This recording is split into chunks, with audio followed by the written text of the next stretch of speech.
mouvement étudiant. Donc pour mémoire, nous avons eu une première séance il y a, dont je ne me souviens plus là. Le 30 mars, merci. Le 30 mars, non Mars, voilà. Donc, qui portait sur la participation étudiante et en particulier les délégués capitans. Nous avions accueilli Pierre Rostini et où Robbie Morder nous avait fait une présentation des délégués capitans. Donc également pour vous rappeler que ce groupe de travail sur l'institution universitaire et les mouvements étudiants a pour objectif d'articuler deux champs de recherche qui d'habitude ne se côtoient pas. Donc notre objectif pendant 1 an et demi est de présenter un ensemble de travaux qui soit sur des événements, les mobilisations étudiantes, soit sur le quotidien de la vie étudiante, autour des grandes lois également, de l'enseignement supérieur, et tout ça pour essayer de voir comment l'université finalement a dialogué ou n'a pas dialogué avec les mouvements étudiants, et vice-versa. Donc avant de commencer cette seconde séance, on a quelques dates, un petit point sur l'agenda à vous faire. Donc Jean-Philippe avec qui nous animons le groupe de travail va commencer et ensuite Juste pour vous annoncer quelques petites dates, alors déjà dans l'actualité radiophonique, il y a 2 émissions sur France Culture prochainement qui auront trait aux axes de recherche du GERM. Donc lundi prochain, enfin ce lundi-ci, le lundi 7, il y a une émission sur la Sorbonne, l'histoire de la Sorbonne. Donc c'est dans le cadre de l'émission La Fabrique de l'Histoire, qui passe le lundi de 15h à 17h. Donc le 7 mai, il y aura une émission sur la Sorbonne. Et le 23 mai, il y aura une émission sur l'historiographie de mai 68. Et donc on met un certain nombre au sein du GERM et en dehors du GERM à intervenir dans ces émissions-là. D'autre part, le 6 juin, donc, nous organiserons une journée sur les archives et les mémoires étudiantes. Donc c'est la seconde journée archives et mémoires étudiantes que nous organiserons à la CPU, à la conférence des présidents d'université, auquel René Raymond a donné beaucoup de son temps aussi. Cette seconde journée portera plus particulièrement sur le problème des archives étudiantes associatives et aussi sur les archives universitaires, qui sont aussi une des sources pour écrire l'histoire des mouvements étudiants. Donc cette seconde journée aura lieu le 6 juin, c'est un mercredi, et donc ça a lieu à la CPU qui est boulevard Saint-Michel. Mais là on vous donne juste quelques petites dates et vous pourrez en savoir plus en vous recontactant ou en vous connectant sur le site du GERM pour en savoir plus. Toujours dans l'agenda du GERM, le mercredi 9 mai, c'est-à-dire mercredi prochain, il y a un séminaire du GERM autour des corporations étudiantes en Allemagne qui se déroule de 18h à 20h rue Mahler, métro Saint-Paul. Sinon, le 16 mai, nous avons également, c'est pas nous qui l'organisons, mais tout du moins, nous avons, Didier Fischer y participe, donc une rencontre à la Sorbonne autour des ouvrages de Didier Fischer sur l'histoire des étudiants et de Christine Musselin sur la longue marche des universités. Didier, c'est où exactement et à quelle heure? J'ai oublié de... C'est-à-dire, enfin bon, je pense que tu es peut-être plus... C'est approche de vrai, mais... C'est à 18h30, on m'a dit à Paris 5, mais je n'ai pas encore la salle ni le... Ni l'heure, je suis incapable de... C'est 18h30. Je crois que c'est le 16 mai, mercredi, 16 mai, 18h30. Qui est président de la Fondation nationale de sciences politiques et qui a été président de l'université de Nanterre de 1970 à 1976. Madame Henriette Asseo, qui est professeure d'histoire contemporaine à l'école des hautes études en sciences sociales et qui est une ancienne déléguée de l'UER d'histoire de l'université de Nanterre à la même période, et Jean-Philippe Legois, qui est doctorant en histoire et qui et qui va commencer en fait, qui va entamer la séance. Donc pour cette séance, ce qu'on vous propose, moi je vais juste faire un petit exposé introductif pour rappeler le contexte et poser quelques jalons pour la discussion. Et puis après, René Raymond et Henriette Asseo nous enrichiront de leurs témoignages et de leurs analyses. Et après, on pourra passer à une partie de débat. Alors, moi, ce que je dirais en préambule... Je dis le témoignage est une intimité. Absolument. Donc c'est vrai que c'est intéressant, la configuration nanterroise est une configuration intéressante pour les axes de recherche de ce groupe de travail, parce que c'est vrai que c'est une université qui, à cette période-là, dans l'après-68, présente différentes caractéristiques importantes, caractéristiques intéressantes pour notre étude, puisqu'on a une université qui est encore récente, puisque la faculté des lettres est installée en 1964. Après, une faculté de droit, ça s'y ajoute. Donc c'est une université encore récente, périphérique, avec des problèmes de liaison à Paris, etc. Nous avons une université donc, qui a une croissance des effectifs importante dans cette période-là, même si justement dans la période qui va nous intéresser plus particulièrement dans l'après 68, les effectifs vont se stabiliser autour de 20 000, 22 000 étudiants. Et donc nous avons aussi une université où il y a un mouvement étudiant, on va dire puissant, mais très diversifié, très divisé, on pourrait dire. Donc finalement, sa puissance est toute relative. Mais donc il y a une richesse de l'expérience nanterroise dans le sens où il y a vraiment toute la palette des mouvements étudiants de l'extrême gauche à l'extrême droite. Et donc nous avons là un des laboratoires du mouvement étudiant dans cette période de mai 68 et de l'après-mai 68. Et d'autre part, nous avons aussi, chose encore plus intéressante pour notre groupe de travail, nous avons un des laboratoires du gouvernement des universités, puisque avec l'instauration de la loi Faure, les nouvelles universités pluridisciplinaires, autonomes, avec la participation étudiante, ces nouvelles universités se mettent en place. Et donc, nous avons là, au même titre que les autres universités, mais nous avons là un des laboratoires du gouvernement des universités, et il se trouve que René Raymond a été le premier président de cette université, et que, chose importante pour nous, qui est précieuse, vous avez en plus déjà fait un travail d'analyse, d'auto-analyse, on va dire, avec la sortie du livre La règle des consentements, et qu'on peut donc, à partir de ces éléments-là, on peut approfondir la question. J'ajouterais juste une autre petite chose en préambule. C'est vrai que, outre cette richesse de la situation nanterroise, la richesse du témoignage d'un des acteurs de cette période, on a aussi d'autres témoignages concernant Nanterre qui ont été édités, publiés, par exemple le livre de Jean-Pierre Butel sur le mouvement de mars. Il y a eu effectivement une réflexion, on va dire, de la communauté nanterroise sur son histoire à cette époque-là. Et d'autre part, il y a des archives. Donc, je fais un second flash publicitaire pour la journée du 6 juin. C'est vrai que c'est aussi très important, puisque la situation des archives universitaires en France est quand même relativement catastrophique.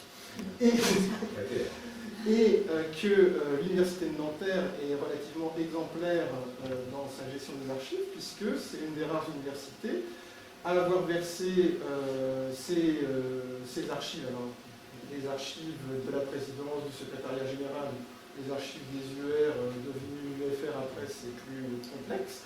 Mais au moins, les archives centrales de l'université ont été versées aux archives départementales des Hauts-de-Seine. Elles sont consultables. Et donc, il y a déjà eu une thèse d'histoire sur l'université de Nanterre, soutenue par Marie-Chantal Concave-Cavet. Il faut justement découvrir la sécurité, le risque physique de l'exercice, et puis de se heurter à des piquets qui leur interdisaient de monter dans leur bureau. Parce que à quel point c'était révolutionnaire à l'époque, et de mémoire d'homme. Bon, alors j'en viens, vous avez évoqué cette phase, et c'est là que je pense qu'on peut dire dans la chose, sur la reconstruction. Effectivement, dans le cas du département d'histoire, qui a été le premier, et je ne dirais pas qu'il a été le seul, d'autres probablement ont dû en faire un peu autant, mais avec décalé, et pas tous en tout cas. En tout cas, en histoire, alors je pense que c'est en partie parce que les historiens sont plus réalistes d'une certaine façon, que que les philosophes ou que les littéraires. Et puis que je pense qu'au total, le climat était assez bon. On avait de bons rapports. De bons rapports entre les professeurs et les assistants et les assistants. Et ça, c'est important. Il n'y avait pas de lutte de classe. Nous avions toujours associé, j'étais le premier avec François Posé, on a toujours associé les assistants et les assistants à tout, à toutes les délibérations. Donc il n'y avait pas de distinction. Si bien que les rapports avec les étudiants n'étaient pas mauvais. Alors là, là, je crois que dans les périodes de crise, vous savez, il faut raconter les choses jour par jour. Les organisations sont évolutives. C'est le samedi 17 mai, si je me souviens bien, que quelques-uns de mes collègues m'ont approché. C'est le samedi, effectivement, je sais pas, un déjeuner ensemble, il y avait Pierre Richer, et il se dit il faut faire quelque chose, il faut reconstruire. Alors, après tout, on est responsable, on va pas.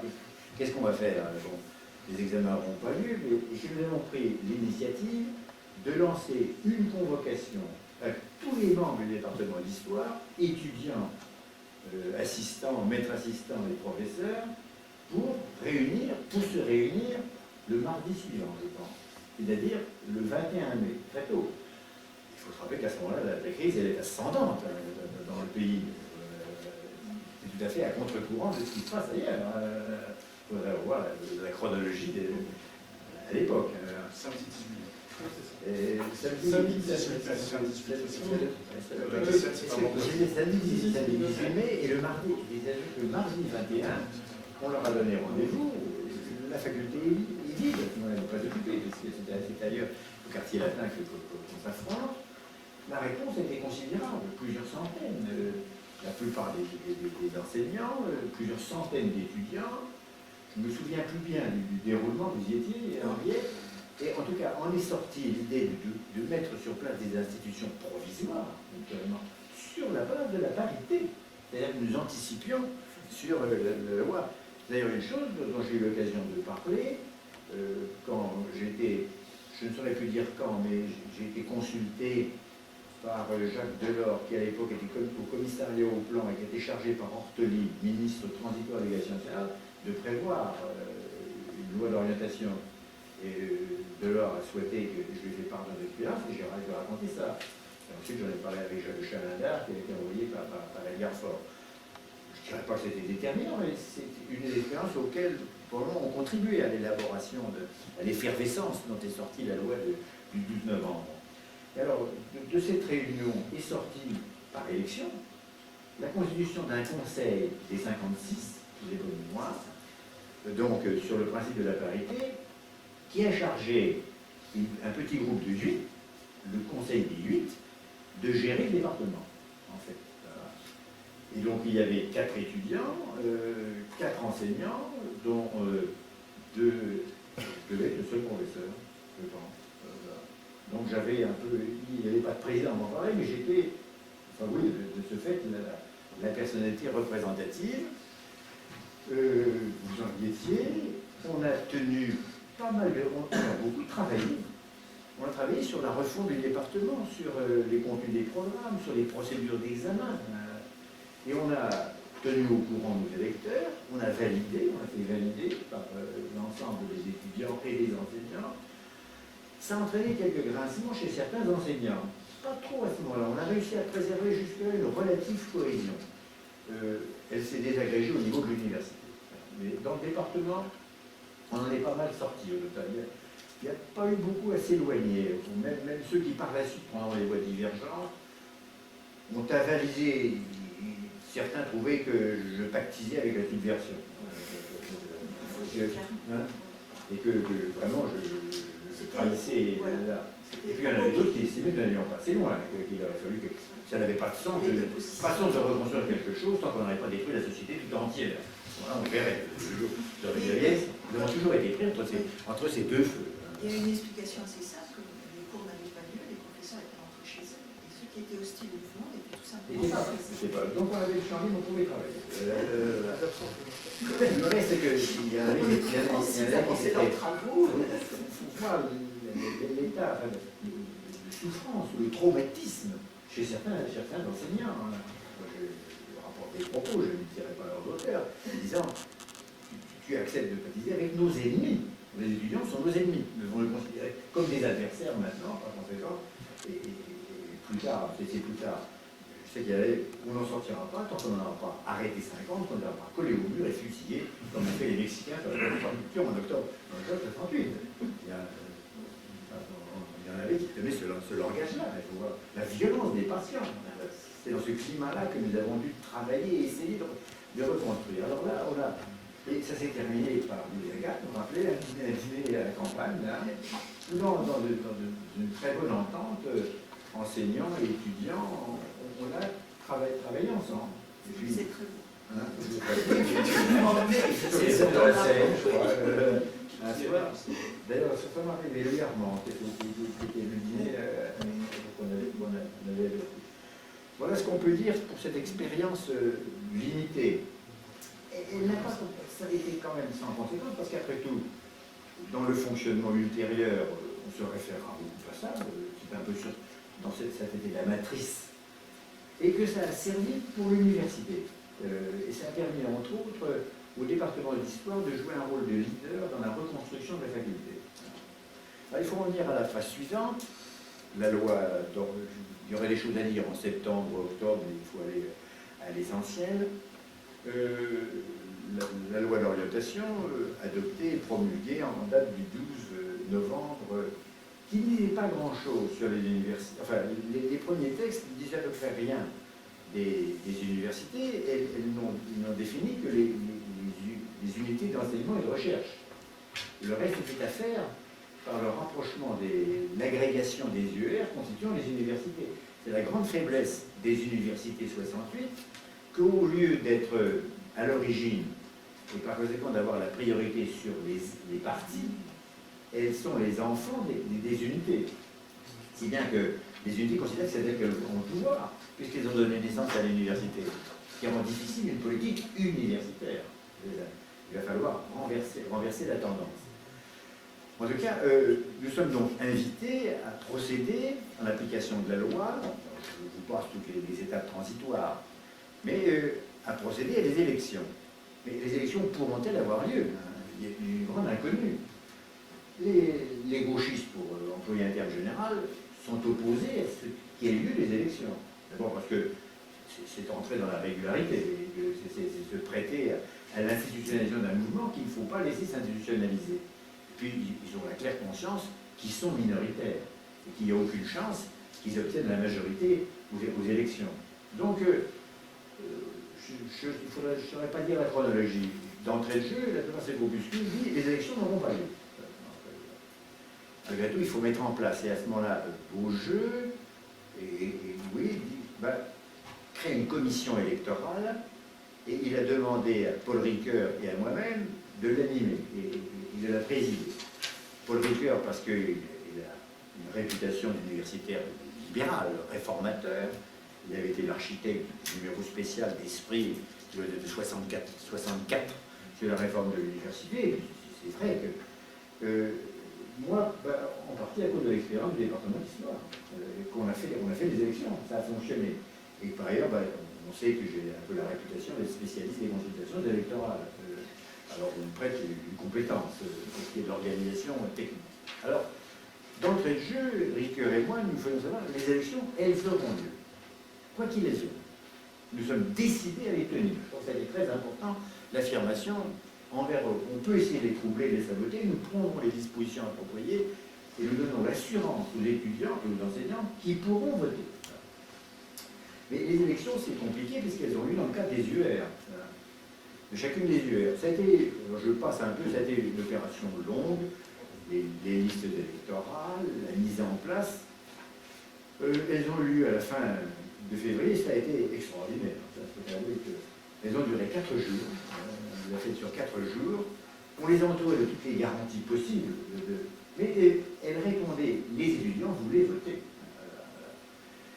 Nous avons, pour la question de la participation, il y avait 6400 votants, je crois. C'est-à-dire une bonne moitié des étudiants ont voté. Les enseignants ont voté massivement ici. Pour la première fois, ils avaient l'occasion de s'exprimer, de procéder aux élections. Ça a été folklorique, ça avait l'écart, il y a eu de perturbations, on a amené un cheval, des poules, les filles avaient peur, il y avait des poules qui envolaient au-dessus. Et on a pris toutes sortes de mesures, sans recourir d'ailleurs à un service d'ordre. Comme sur plusieurs jours, il fallait que toute garantie, par conséquent, j'avais fait venir des huissiers le soir, on scellait les urnes et on les transportait processionnellement. On avait prévu le risque d'une coupure d'électricité. Par conséquent, on avait des bougies, de toute façon, on portait au flambeau des urnes dans un local que l'on fermait. Et on mettait des seaux de cire, on les ouvrait dans le matin, on faisait voir à tous qu'il n'y avait pas eu de falsification. Et ça contribuait à la pédagogie. De ces élections sont sortis des conseils d'UR qui ont élu des délégués au conseil transitoire de gestion de la faculté, qui a dû tenir sa première réunion. Ça a été très long, provisoire. Il faut bien voir qu'on a vécu 3 ans dans le provisoire. On a vécu de mai 68 à la fin de février 71. C'est seulement le 25 février 71 que mon élection comme président a mis fin au provisoire. Alors, un conseil transitoire de gestion qui a tout de suite élu Ricoeur comme doyen. Entre autres conditions, il a souhaité que je sois son assesseur. Et nous avons donc, alors parallèlement, vous l'avez dit, il y avait l'Assemblée constitutive, mais les rôles étaient tout à fait différents. L'Assemblée constitutive a fait un travail important et a préparé les statuts de la future université. Et pendant ce temps-là, il fallait assurer le fonctionnement des 2 facultés, des lettres et le droit. Alors, les élections en forêt, vous avez évoqué effectivement la plupart des composantes, les mouvements, le MARC qui était proche de la CFDT, en fait. Il y avait l'équivalent à Sciences Po, c'était base, c'était le cléru qui était centre droit, libéral réformateur, acquis à des réformes, mais attaché à ce que ça se fasse dans la régularité. L'UNEF Renouveau, qui se reconstituait, je crois que c'était à peu près tout, il me semble, comme composant du paysage, à l'époque. Dans le champ de la participation. Les conseils d'UR, les conseils transitoires de gestion, là, alors, on leur reprochait de participer, on leur reprochait que j'ai participé à la gestion. Il ne fallait pas. Mais c'est vrai que ça a été très déterminant. Là, j'anticipe un peu sur une des questions posées. Il y a là une génération qui, au fond, s'est formée dans les événements et avec laquelle on a très bien travaillé 3 ans, jusqu'en 61. Puis est arrivée une autre génération qui n'avait pas vécu ces événements-là, qui par conséquent était moins intéressée, n'avait pas les mêmes raisons de veiller à ce que le mouvement qui avait participé produise des fruits, moins impliqués. Et encore avec celle-là, vous savez, il faut 3 ans pour que le paysage étudiant change complètement, totalement. 10 ans plus tard, quand je racontais dans des cours ce qui s'était passé en 68, les étudiants, ça leur paraissait inconcevable, inimaginable, une histoire d'une autre planète qu'on leur racontait. Alors, la première génération, vraiment, on a travaillé avec elle et on a noué des amitiés qui survivent. Encore qu'on ne soit pas affronté durement, on n'est pas toujours d'accord, mais avec une estime, on a bâti ensemble. La seconde génération, on a fait fonctionner. La troisième, ça n'intéressait plus. La participation est allée déclinante.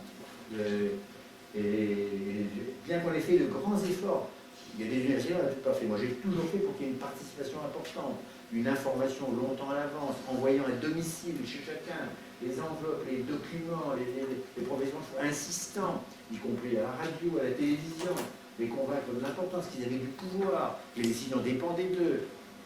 On a vu décliner progressivement, la participation est tombée à 18%. C'est de façon un peu inexorable et décevante. Bon, je vous laisse la parole. Henriette. Juste peut-être Oui. une petite question de transition. On verra sur d'autres. Avec oui. Ah oui. La commission d'élite, c'était à part vous, il y avait J'en fais partie. Il y avait Hervé comme assistant. Voilà, c'était. Qu'est-ce qu'il y avait? Les obédiences étaient très individuelles, mais en gros, ça recouvrait donc quelques professeurs, René Raymond et Pierre Richer, qui étaient professeurs d'histoire médiévale, des maîtres assistants, SEBRI, on faisait partie des non, Claude Villard, qui était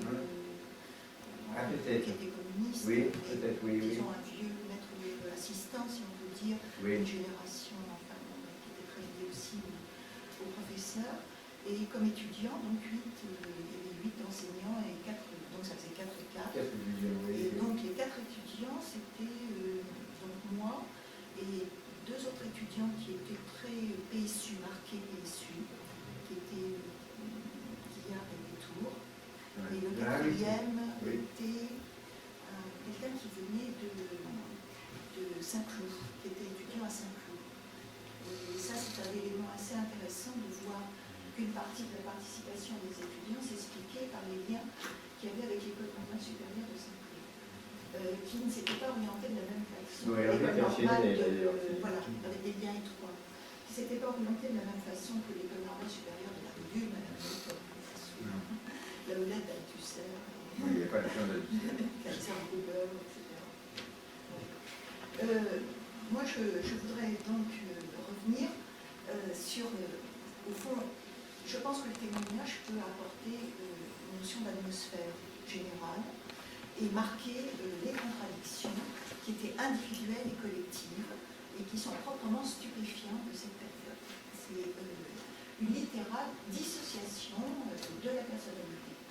Alors, du côté des étudiants qui étaient engagés dans le mouvement, ce phénomène de dissociation est tout à fait intéressant à étudier parce qu'il est exactement à l'inverse de ce qui avait motivé l'intervention des étudiants, c'est-à-dire une vague lecture remaniée de Marcuse et l'idée que des situationnistes, donc l'idée que être actif dans la société, c'était retrouver une unité personnelle et une liberté personnelle. Et que donc l'action étudiante devait assurer le dévoilement de cette société d'exploitation. C'était plus la notion, ça vraiment c'est ce que j'ai ressenti à l'époque, qui je crois recoupe, et je vais me positionner dans ce mouvement étudiant ensuite, recoupe l'atmosphère de l'époque. J'espère que je ne la reconstruis pas a posteriori, ce qui est le grand danger évidemment du témoignage. C'était l'idée que plus que changer la société, c'était la dévoiler à elle-même.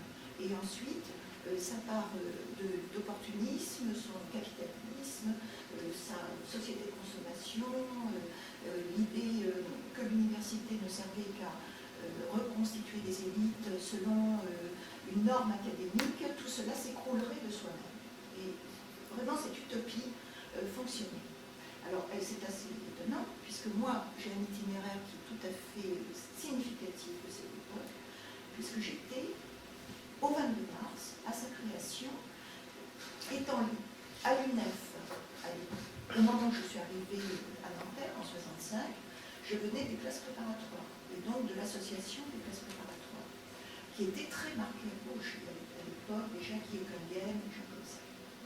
Et donc c'est la formation dans les classes préparatoires, marquée de ce terrorisme marxiste, qu'on avait apporté ensuite à l'UNEF, donc pour l'année 65 jusqu'en 68. Donc il y avait cette théorie marxiste, et puis ensuite il y avait des obédiences individualisées qui venaient de sensibilités, de ce que j'appellerais les sensibilités. Alors moi j'étais chez les Anards. Alors pourquoi chez les Anards? Parce qu'il y avait Dany, je le dis comme c'est, le Dany de l'époque, qui est évidemment pas le Dany qui a écrit je ne sais quoi sur bon, c'est terrifiant, mais ça montre bien cette notion de dissociation et de parallèle des possibilités d'engagement. Il y avait des républicains espagnols, il y avait des Italiens dont le père avait été membre des conseils ouvriers de Turin, et il y avait des Juifs. Voilà. Et donc, l'héritage de la résistance et de la déportation.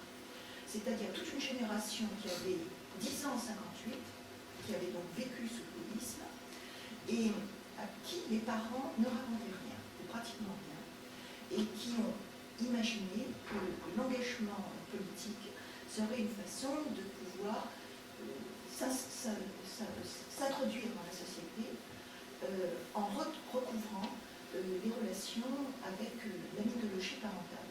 Mais cette mythologie parentale, elle passait par des voies très détournées, qui étaient le fait que dans cette salle de l'UNEF, les ostracismes réciproques étaient très violents, et que donc on passait son temps à discuter de l'Union soviétique, des conseils ouvriers de Turin, de l'anarchisme. On remontait à la commune parce qu'on avait des lettres à l'époque, à la commune, et curieusement aussi, à 1848, aux barricades de 1848. Et là, je parle d'un monde englouti, parce qu'au fond, on était beaucoup plus proche par la formation qu'on avait reçue de René Raymond que les étudiants actuels pourraient être proches de nous deux. C'est-à-dire qu'on venait du même horizon de formation dans les lycées de l'époque. On était ensuite la première génération de la mixité, puisque c'était les dernières générations de lycées non mixtes. La salle de l'UNEF, c'était la salle E1, rassemblait donc des groupuscules qui devaient comprendre entre 5 et 10 personnes maximum. Et encore, je suis un peu généreuse. Donc le 22 mars, à ses origines, le mouvement Les Anards, c'était, oui, on est 10 personnes. Et les conflits étaient extrêmement violents. Donc quand mai 68 éclate, les individus l'emportent sur les conflits politiques, dans le choix de l'engagement. Et ensuite, le processus d'arrestation, de provocation et de sympathie à l'égard de nos camarades, donc fonctionne et semble exprimer ce passage dans la réalité qui nous paraissait totalement étranger avant 68. C'est-à-dire, nous n'imaginions pas que le mouvement étudiant passerait dans la réalité. Et ce passage de l'utopie idéologique dans laquelle nous vivions à l'époque, qui recouvrait un comportement incroyablement conformiste, qui n'était pas du tout scandaleux. Nous étions habillés normalement, nous avions les cheveux courts, les filles ne bougeaient pas, excusez-moi de parler comme ça, donc, puisque maintenant, bon, c'était Love Story, nous aurait paru quelque chose d'absolument insupportable, alors que la cité universitaire avait quelque chose de Love Story. Et la décision qui relevait de cette société, enfin de cette attitude sociale, qui était que les filles pouvaient aller chez les garçons à la cité universitaire, et que les garçons ne pouvaient pas aller chez les filles, relève là encore d'un univers qui a complètement disparu de notre horizon. Et ceci était vrai pour les militants comme pour les hommes. Il y avait d'ailleurs un très violent machisme.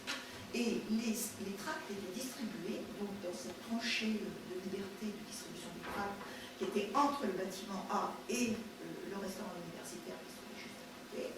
Ils étaient distribués par les filles pendant que les hommes pensaient. Et ça, tout le monde pourra vraiment, cette division des sexes était extrêmement violente. C'est nous qui tapions les textes, corrigeons les fautes d'orthographe et les tirions à la redémarche. Et alors, les enseignants étaient moins machistes. Certainement. Parce que Voilà. nous, même des réalités sociales parentales, on les Absolument. déléguait pas aux tâches humanitaires. Et il y avait une totale étanchéité, alors avant 68, entre le monde professoral et le monde académique. Alors là où je pose le problème, parce que finalement, rétrospectivement, plus de 30 ans après, je ne comprends pas, c'est comment nous pouvions fonctionner sur une telle dissociation de la personnalité. C'est-à-dire que quand je me transportais à la Sorbonne, libérée de camarades, les slogans les plus extrémistes me venaient à la bouche, y compris ces CSS qui, dans un contexte familial, paraissaient absolument scandaleux, parce que les CSS, ma famille savait ce que c'était, et être à Nanterre une étudiante assidue aux assemblées, dont a parlé René Raymond, proche des professeurs, et entreprenant cette restauration de l'université. Et ça, je pense que si Nanterre a eu ce rôle essentiel, c'est parce qu'il y a eu ce jeu de correspondance entre la possibilité d'une génération qui était prise dans une idéologie à moitié moderniste, à moitié archaïque. Alors l'archaïsme relevé de cet anti-stalinisme passant par les slogans marxistes, et le modernisme passait par cette idée qui était couramment admise par nous tous, que la société devait dévoiler dans sa dimension de férocité et de répression. Mais là où l'élément n'a pas été franchi, et ça c'est vrai de tous les étudiants de Nanterre de l'époque, je ne parle pas d'après, c'est que l'université gardait malgré tout son aura. Et les discours, même chez quelqu'un comme Dany Gomez, jusqu'en son départ en Allemagne, et que j'ai revu ensuite après, de temps en temps. L'université gardait cet aspect sacro-saint de déposition du savoir. Donc il y avait un double fonctionnement, c'est-à-dire à la fois c'était une institution qu'il fallait jeter bas, les professeurs étaient des mandarins, et en même temps c'était une institution de déposition du savoir. Et cette attitude se montre très bien, parce que l'essentiel de la motivation des étudiants, c'était de réouvrir les universités. Elles avaient été occupées par des policiers, c'était inadmissible dans la vieille tradition de l'autonomie des universités du temps médiéval. Cette idée relevait du mouvement étudiant qui avait déclenché février 1948. Voilà, cette référence à 1848 était pour nous essentielle, c'était l'éducation sentimentale. Nous allions établir un lien avec la société. Alors, à l'intérieur de cet horizon mental auquel participaient tous les étudiants dits gauchistes de l'époque, c'est-à-dire rassemblés dans l'UNEF, mais j'intégrerai aussi les communistes dedans. Il y avait des clivages extrêmement violents. Alors, on se retrouvait sur une base militante qui étaient les comités Vietnam de base, vous connaissez l'existence, qui ont joué un rôle essentiel. Et ensuite, les divorces théoriques étaient extrêmement violents. En gros, vous aviez un éventail qui donnait donc les anarches extrêmement minoritaires et très individualistes, finalement, avec une grande sociabilité, mais très individualiste. Vous aviez les trotskistes eux-mêmes divisés après la scission du secteur. Et donc autour de gens comme Flech, Schumann, etc. Pardon, et Ben Saïd, qui à l'époque. Vous aviez les maoïstes, et sur la question des maoïstes, là il faut préciser une chose qui est fondamentale. Les maoïstes trouvaient le mouvement de 68 et le mouvement étudiant débile. C'était un mouvement de petits bourgeois qui n'aurait aucun débouché. Et la grande lutte prolétarienne se passait évidemment à l'Est. Elle engageait les masses ouvrières et pas ces petits bourgeois étudiants.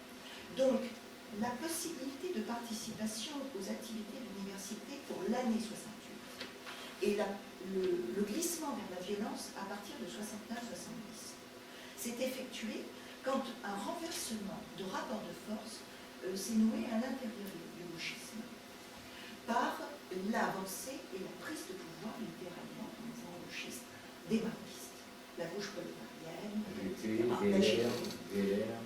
et des trotskistes lambertistes, de la GS et de la FEL. Donc ici, là, il y avait deux mouvements qui affirmaient que la violence était la coucheuse de l'histoire et qu'en conséquence, les buts de cette violence ne comptaient pas. Ce qui comptait, c'était la manifestation de la violence. Et parce qu'elle entraînait, et c'est eux qui ont pratiquement mis en place cette idée du cycle provocation, répression, solidarité, parce que pour eux, c'était imiter de l'activisme maoïste de l'époque, avec les millions nord qu'il a fait, et là aussi des dissociations mentales de l'époque stupéfiantes, parce que vous savez, dans les années 70, on ne pouvait pas ne pas savoir. Et il y avait une occupation complète de ce mécanisme de la révolution culturelle. Ceux qui revenaient du Chine, voilà. disaient pas. Non, mais. Ni Solaire, ni Barthes. Je ne parle pas des intellectuels et de la complicité de ces intellectuels. Je parle au niveau des étudiants. Enfin, quand j'entends des camarades au moment de l'été 68, donc c'est un peu avant, qui me disent alors, vous dites, qu'est-ce que vous allez faire cet été? Nous allons aller dans les campagnes, faire de l'agitation dans les campagnes. Et qu'est-ce que vous avez pour faire de l'agitation dans les campagnes? Nous avons des diapositives des communes albanaises. Alors, vous avez l'affiche, l'Albanie phare de la Révolution. Phare de la Révolution. Alors, la dissociation. Et donc, cette idée de la participation pour un groupe d'étudiants dont je faisais partie, qui s'est appelé gauchiste participationniste, ne paraissait pas antinomique de l'engagement assez radical qui était manifesté par ailleurs. Mais ça n'a concerné que quelques individualités. L'essentiel du mouvement s'est porté vers la classe ouvrière, vers le militantisme, vers l'établissement, ou vers des actions plus relevées qui étaient l'engagement politique direct, à l'intérieur du parti ou à l'intérieur de l'action politique. Donc, le terreau n'oppose pas une génération étudiante clivée je parle dans l'horizon, la gauche étudiante, de la gauche étudiante, elle n'oppose pas une génération étudiante clivée selon des critères politiques, mais plutôt clivée selon la façon dont a fonctionné cette dissociation personnelle. Et c'est, je pense, cette dissociation personnelle qui explique les engagements intérieurs de tous les autres, y compris les engagements du côté du pouvoir d'un certain nombre de camarades de l'époque. Alors, oui. Est-ce qu'il n'y aurait pas, si on révisait un peu les choses, notamment sur le plan sociologique, une sorte de militantisme de bons élèves, finalement, de autant chez vous, dans cette forme de coopération, que chez les maoïstes qui veulent consciencieusement éduquer les masses, ou finalement qu'à la rue vous notiez cette dissociation entre l'une et Saint-Cloud, l'une étant plus radicale, les meilleurs élèves de Canada. Est-ce qu'il n'y aurait pas une forme, oui, de militantisme de bons élèves, et on retrouverait l'idée des jeunes Turcs, finalement, qui veulent faire avancer le système et le moderniser? Vous avez d'ailleurs parlé d'une tendance modernisatrice. Oui, alors cette notion de bons élèves, elle est fondamentale. Elle vient du fait que nous étions bons élèves malgré nous. Parce qu'il y avait une culture. Enfin, là, vraiment, c'est vrai de Béatrice, c'est vrai de Castro, c'est vrai même de Jean-Pierre Duteuil, enfin, etc. Il y avait une culture familiale qui restait dans l'ordre du privé et qui n'était pas autorisée ni au lycée ni à l'extérieur. Dans un contexte de fin de guerre d'Algérie, auquel bien entendu nous n'avions pas participé, nous étions trop jeunes, et donc nous avions le sentiment que toute notre existence, nous allions passer à côté de la vraie vie, et que cette vraie vie, elle se trouvait, ça avait été le destin planétaire des parents, ou l'ambiguïté des engagements des grands frères, des cousins, etc., entre l'Indochine et l'Algérie. Et alors, il y avait deux chartes de non-dit qui fonctionnaient, alors un peu moins chez les républicains espagnols, ce qui explique la transcendance des républicains espagnols de façon plus affirmée, de justement une non-dissociation apparente de leur fonctionnement, mais c'était évident. La dissociation de notre fonctionnement venait de ce recouvrement que nous ne parvenions pas à faire entre la culture familiale qui transmettait tout de même des valeurs assez radicales, et puis, mais il y avait des étudiants communistes, tout le monde n'a pas la chance d'avoir des parents communistes, c'est aussi une génération sociologique d'étudiants communistes, et on reflète assez bien des personnalités comme Konoptiki, vous voyez, ça c'est les horizons lucides, alors qui a tiré vers le gauchisme, lui, alors qu'il venait, à l'époque, était d'une rigueur à l'égard du parti absolu. Donc ces itinéraires recouvrent un milieu sociologique qui était qui reposait sur l'idée la culture familiale ne doit pas être traduite dans la culture publique, et donc si on la traduit, ça passera par des voies parallèles, et le déclenchement conjoncturel de mai 68 a évidemment fait découvrir des vocations militantes. Alors ça, Dany d'avant 68, bon, c'est un joyeux déconneur, il faut être clair. Dany d'après 68, c'est un gars qui a l'intuition de la manipulation, en particulier du rapport aux médias, qui en fait le personnage qu'il est devenu, mais l'intuition de la manipulation aussi des assemblées générales. Je l'ai vu faire fonctionner des assemblées générales pour les faire basculer d'un côté ou de l'autre. Là encore, la finalité ne comptait pas. C'était au jour le jour, il fallait voir, il ne fallait pas que la mayonnaise retombe. Il fallait donc que l'activisme constant puisse s'alimenter lui-même à des buts qui étaient, jusqu'en 68, la montée vers ce basculement social et la défaite de Gaulle, qui pour nous était quelque chose d'incommensurable. Enfin, bon. Et de l'autre côté, après 68, refaire les mayonnaises qui reprendraient, qui relanceraient la machine sociale. Alors, est-ce que sur le dernier point, c'est qu'effectivement, c'est cette génération de transition qui a assuré à Nanterre sa prééminence dans l'installation des nouvelles institutions. C'est parce que il y avait des professeurs qui étaient particulièrement libéraux par rapport aux professeurs de la Sorbonne. Et là, je rends hommage vraiment à l'intelligence et au libéralisme vraiment moral, la rigueur morale et le libéralisme intellectuel de René Raymond et beaucoup d'autres, qu'on a pu s'entendre sur cette base, qui était la constitution d'assemblée paritaire. Et là, on s'est trouvé évidemment en but à une violence qui venait de partout. Nous étions des ennemis à abattre, et ceci aussi bien les professeurs que les étudiants. Les ennemis à abattre parce que la configuration rassemblait des gens qui n'avaient rien à voir entre eux. La corpo et l'extrême droite, mais aussi mais aussi bien sûr la gauche prolétarienne extrêmement présente en Angleterre, sur une deuxième génération qui n'était pas celle de 68, qui n'était pas les GCL de 68, qui était partie dans la nature, qui avait fait des libérations, que sais-je. Et puis, bon. Et puis il y avait les communistes avec une position très ambiguë, à la fois participationniste, mais en même temps en but donc, aux agressions des anti-staliniens et de l'extrême droite, mais eux-mêmes manipulant les choses. Et enfin, l'ensemble faisait que la notion d'ennemi à abattre rassemblait finalement sur la contestation des institutions l'ensemble de l'éventail politique de l'extrême gauche à l'extrême droite. Ça, c'est vraiment l'arc en fer à cheval de Weberien, hein, vraiment. C'est nationaux-bolcheviques et nationaux-socialistes, entre guillemets, bien sûr. Voilà, blanc et rouge. Et dans la mesure où nous étions attaqués physiquement. Là, cette agression physique, la levée du tabou de la violence physique me paraît aussi un élément qui maintenant est entré dans la société dans l'humeur, mais qui est un élément qui est né en gros plutôt après 68 et surtout sur l'année 70. Année de transition dans la mesure où c'était l'année de tous les dangers, entre guillemets. Moi, je ne peux pas faire de transposition sur des événements autrement plus graves que ceux qu'on a vécus, mais dans la mesure où là, tout ce qui s'employait à restaurer l'université était montré du doigt. Non pas parce qu'il restaurait l'université, mais parce qu'il collaborait. Et ici, c'est la raison fantasmatique, c'était l'idée que participation égale collaboration.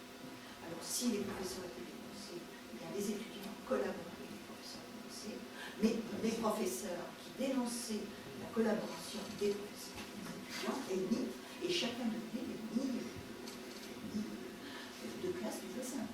Et dans un horizon mental aussi, je crois que la notion de classe sociale était profondément intériorisée. La classe ouvrière, enfin le basculement de mai 68 vers l'idée qu'on pouvait aller vers flingue dans la classe ouvrière, la négociation avec les syndicats ouvriers, qui avait été partagée par tout le monde, une conception marxiste, sans doute, mais organiciste, profondément organiciste de la société. Cette société était divisée en corps, et c'est l'affrontement de ces corps allait donner accoucher d'une société nouvelle. Alors, le processus de dévoilement moderniste issu de Marcuse, il nous venait, alors là, profondément de la personnalité d'Emile Cohn-Bendit. Je pense que c'est lui qui l'a amené. Bon, ça venait du fait qu'il est d'Allemagne, c'est lui qui nous a fait lire Adorno